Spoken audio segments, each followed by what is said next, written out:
Down the ground, and they won't try for the second. So it brings Shane Warne to the strike. Courtney Walsh now with his last over. And it will have to be Keith Arthurton to bowl the last one, unless the captain himself wants to take that responsibility. The 11 balls remain.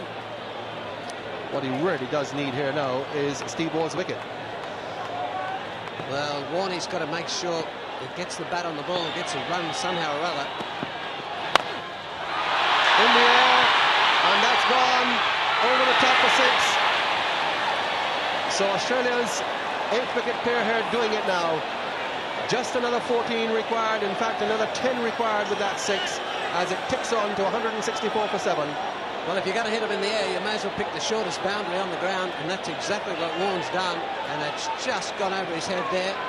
6 runs, and that's a real big bonus for the Australian cause. Look at that, 10 from 10, it's back to even tours.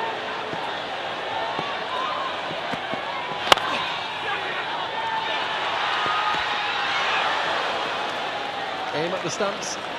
Walsh didn't have time to get back over them. A run scrambled, just 9 needed now. A runnable. Well, he had the run on this. Jimmy Adams square of the wicket. He's missed by probably a foot. That's the risk you take. I reckon you could consider yourself pretty unlucky if he hits the stumps from side on. That's exactly how it went in favour of the batsman.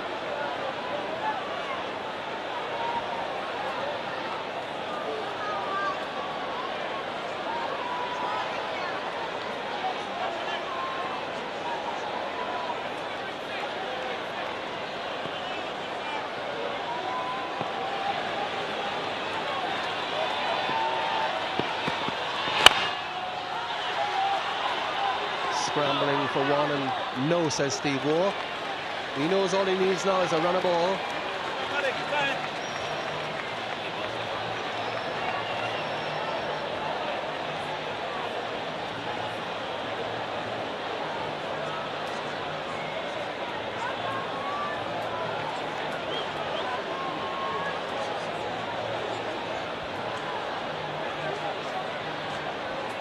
Tension all around the ground. Australia have suddenly seized the initiative with a couple of big overs here, especially the last one from Carl Hooper.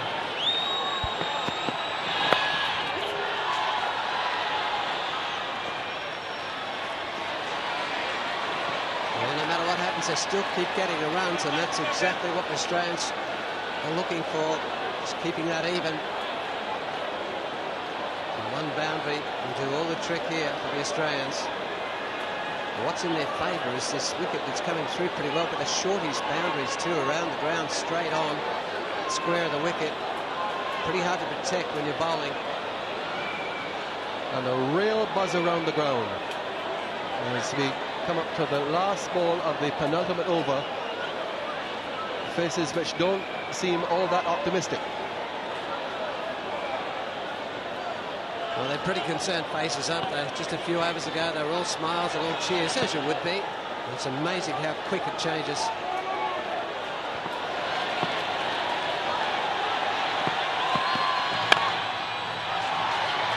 Take the run and be satisfied with the run. I don't know where the crowd's coming onto the field.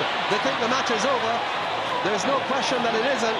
There's a real invasion of the ground here now, and they've snatched the stumps out of the ground. They've gone away with them. There's a lad who's got one moving across towards the boundary. There's another one who snatched a stump, and this is absolute chaos here. The security forces were not prepared for this in any way. In fact, they were in front of the members' pavilion. The stumps have gone. It's getting dark here already at Border. They invaded the ground thinking the match was over. It wasn't, and the security forces were kept absolutely unawares. One of the stumps has been retrieved. There are no stumps down at this end. 2 have been retrieved, and I think they've got all 3 now. Some youngsters came onto the ground and snatched the stumps out of the middle, and the police were over in front of the members' stand, and in fact the mounted police were dismounted at the time. They were not prepared for it as they should have been. We've had this problem before in the Caribbean over and over, not least here at Border, and it's happened once more. And they're the mounted police, absolutely motionless. Well, they may as well be on wooden horses, Tony, for what they were doing. I mean, the police are in front of the members' stand. I mean, you're not going to get any trouble from there. One over to go. They should be all around the outer, and they're all in a bunch over there. I just can't believe that. And in fact, they're heading back towards the members' area as well. They're not going back over to where the invasion came from. They're heading back towards the members' area. There was no invasion from there. Where the invasion came from was over on the eastern side, and they're not any policemen out that side at all. Now there's about a dozen going up there, but the vast majority of them have gone back towards the members' area. We still have one over to go. It's got increasingly dark here at Border. We come to the last over. It will be Keith Arthurton who will bowl it. Australia needs 6 runs off the last 6 balls of the match. We've had an invasion, a premature invasion of the ground, and it came from that area, and as you can see, no security forces, no police in that area whatsoever. Well, it's going to happen again, isn't it, Tony? They're inside the fence, they're not even over the fence now. Raman Saburo comes onto the ground. He knows the scene very well. He was here in 1993 and declared the match a tie when the crowd invaded the ground during the last ball, when the return came into Wasim Akram at the bowler's stumps. He dropped the ball, Ian Bishop got in and seemingly won the match for the West Indies. But Raman Saburo ruled that, in fact, the invasion of the ground put Wasim Akram off, and he declared that match a tie. Deja vu for Raman Saburo. Well, this isn't doing the Australian batsman any favours either, Tony, because the light out there is failing at the moment. It looks good on your screen there because the cameras pick up extra light, but it is getting rather dark. It just upsets the concentration as well. Steve Waugh would be fired up. Well, Keith Arthurton, he's got the burden on his hands. 6 runs to win off the last over, and Keith Arthurton, who just had the 1 over previously for 8 runs, has to bowl it. The West Indies handicapped by the injury to Phil Simmons, which forced him off the field after he had bowled 4 overs. Now, everything is settled, if not quiet. And here's the last over. 6 needed for Australia.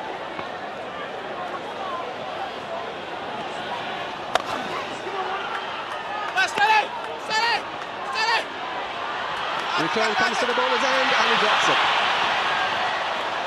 Hard return, high to the left. Sherwin Campbell and Stuart Williams running towards the ball. Williams finally picking it up, and a fast return but wide, and his fellow Nibishan couldn't put it in. Well, one good return would have been a couple of metres short there, and that's what pressure does. Put it on the fielder, and the fielder crumbled.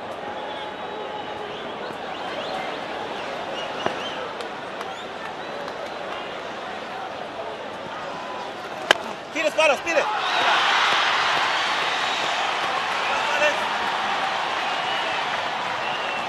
Still 4 runs required. 4 balls to bowl.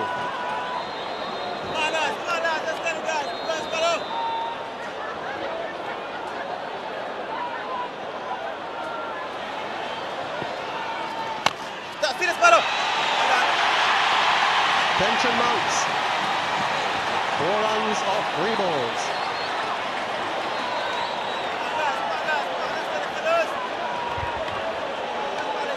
Tension etched on the face of Jimmy Adams, captain in the West Indies for the first time today.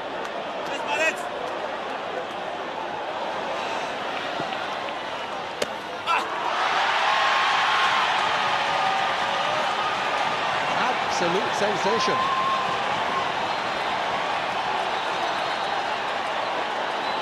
Now the faces are smiling. Now there's optimism. Well, that one was there for the picking. There is a man there, about 45, but just get a bat on that. That runs away for 4. So the nerves telling all round. And pressure right back on the batsman here, Steve Waugh. Just regrouping himself.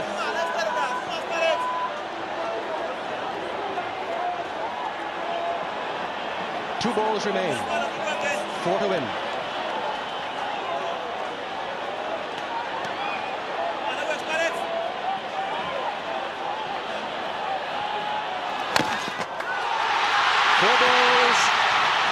Off the last ball.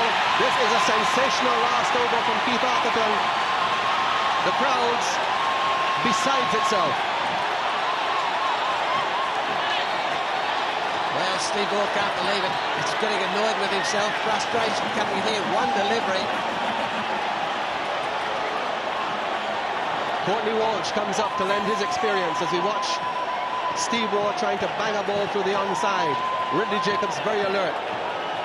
Courtney Walsh, who's been through so many one-day internationals, led the West Indies with success, has come up from his position at short fine leg to have a word with Jimmy Adams.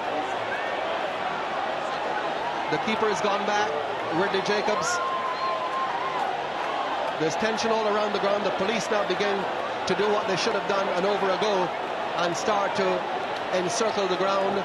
In the meantime, Jimmy Adams only has one thing on his mind: preventing Australia from getting a boundary of this last ball.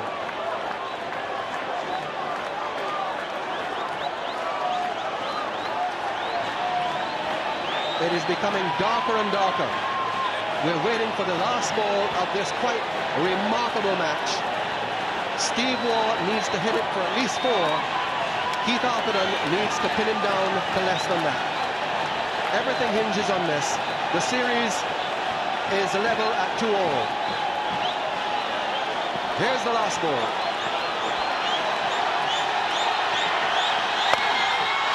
In the air, he doesn't get it. They've gone for 1, they'll come for 2. There's an invasion, and the return comes in. Madness here at border. Absolute chaos. Someone's going to get injured out there. They're harassing the players.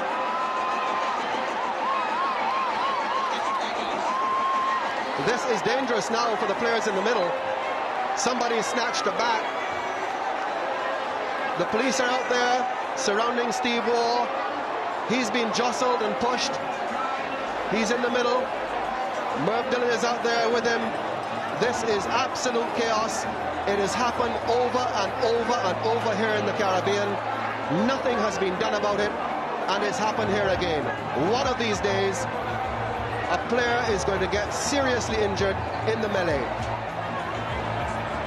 It happened before, just an over before. The warnings were there. Absolutely nothing done to control the crowd in their excitement. In the meantime, the West Indies have won an extraordinary match by 1 run. 4 runs needed off the last ball. But who is to say what the match referee, Raman Sabaro, will determine this time? The last time we had similar scenes here in a one-day international in 1993, West Indies against Pakistan, the West Indies needed 2 runs to win off the last ball. There was an invasion of the ground. They got the runs only because Wasim Akram at the bowler's stumps dropped the ball, put off, in the opinion of the match referee, who on that occasion also was Raman Sabaro, and he decided the match was a tie. The West Indies win by 1 run, with Steve Waugh needing to get 4 runs off the last over.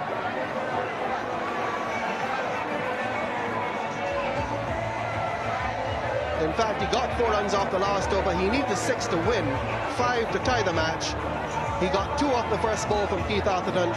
The next 4 were scoreless, and off the last ball, needing a boundary to win the match, all Steve Waugh could do was lob it into the outfield. They came back for 2, but as they came back for 2, there was a huge invasion of the ground, as we'll see now. Well, he just didn't get onto this delivery either, Tony. It was always going to be maybe 2, but while they're running that run, the stumps are gone. Everything. Steve Waugh didn't get there. It'll be interesting to see what the umpire says. Players are getting jostled.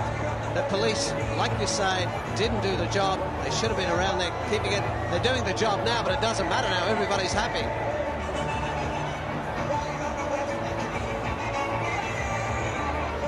So an extraordinary match here at border, the 5th in the series of 7 one-day internationals. reduced to 30 overs in innings because of a late start following overnight and early morning rain. Australia winning the toss for the 5th consecutive time in the series, sending the West Indies in, and the West Indies in their innings 173 for 5, Australia needing 174 to win, 173 to tie the match. They got up to 172, couldn't get any further, and the West Indies win by 1 run to take a lead in the series by 3 matches to 2. There are the bowlers. All did a very good job. Phil Simmons had to leave the field with a groin injury after bowling his 4 overs, and ironically that meant that Keith Atherton would come in to bowl the decisive last over, and how well he bowled it. Just the 4 runs taken of it, Australia only needed 6 at that stage.